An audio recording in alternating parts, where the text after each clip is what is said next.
बिहार की राजनीति में एक बार फिर गर्मी देखने को मिल रही है। राजनीतिक रणनीतिकार से नेता बने प्रशांत किशोर ने हाल ही में एक बयान देकर सियासी हलके में हलचल मचा दी है। उनका निशाना इस बार राष्ट्रीय जनता दल के नेता और पूर्व उप मुख्यमंत्री तेजस्वी यादव पर रहा।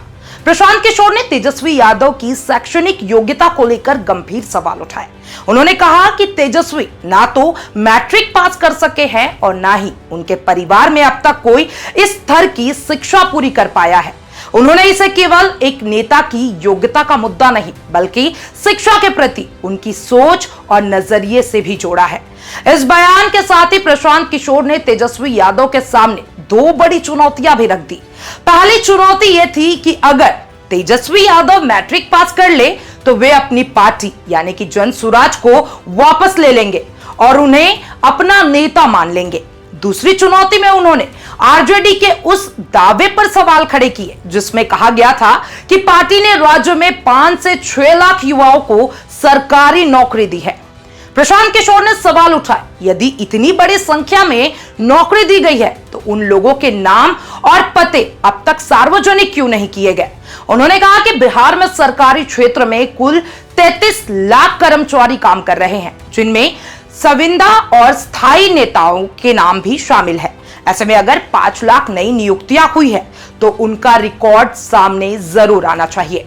उन्होंने इस बात को लेकर भी सवाल उठाया कि जब आम लोग सिपाही की नौकरी पाने के लिए 5 से 6 साल संघर्ष करते आए हैं तो केवल किसी राजनेता का बेटा होना क्या नेतृत्व की योग्यता का प्रमाण बन सकता है। यह सवाल सिर्फ तेजस्वी यादव के लिए नहीं बल्कि पूरे राजनीतिक तंत्र के लिए भी अहम है। प्रशांत किशोर ने तेजस्वी की पढ़ाई की कहानी को भी जनता के सामने ला दिया। उन्होंने बताया कि तेजस्वी दिल्ली के प्रतिष्ठित डीपीसीएस आरके पुरम स्कूल में पढ़ते थे, लेकिन वे 9वीं कक्षा तक भी नहीं पास कर पाए। तेजस्वी का दावा है कि उन्होंने क्रिकेट में करियर बनाने के लिए पढ़ाई को छोड़ दिया, लेकिन प्रशांत किशोर का सवाल था कि अब जब क्रिकेट छोड़ दिया, 20 साल हो चुके हैं, तो शिक्षा की ओर लौटने का प्रयास क्यों नहीं किया। उन्होंने यह भी उदाहरण दिया कि बिहार जैसे राज्य में महिलाएं शादी के बाद भी बीए और एमए तक की पढ़ाई कर रही हैं। यह बताता है कि शिक्षा को लेकर उनके भीतर कितना सम्मान और समर्पण की भावना है। ऐसे में एक जिम्मेदार नेता से भी यही उम्मीद की जाती है कि वह शिक्षा के प्रति गंभीर हो जाए। इस पूरे बयान से स्पष्ट होता है कि बिहार की राजनीति अब केवल जाति, परिवारवाद या लोकप्रियता के आधार पर नहीं चलने वाली।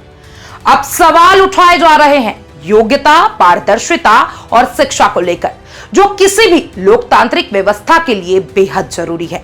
इस राजनीतिक हमले के बाद अब सबकी नजरें तेजस्वी यादव की प्रतिक्रिया पर टिकी हुई है।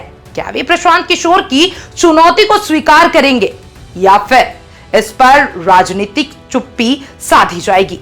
आने वाले दिनों में बिहार की राजनीति में यह मुद्दा और भी गहरी चर्चा का विषय बन सकता है।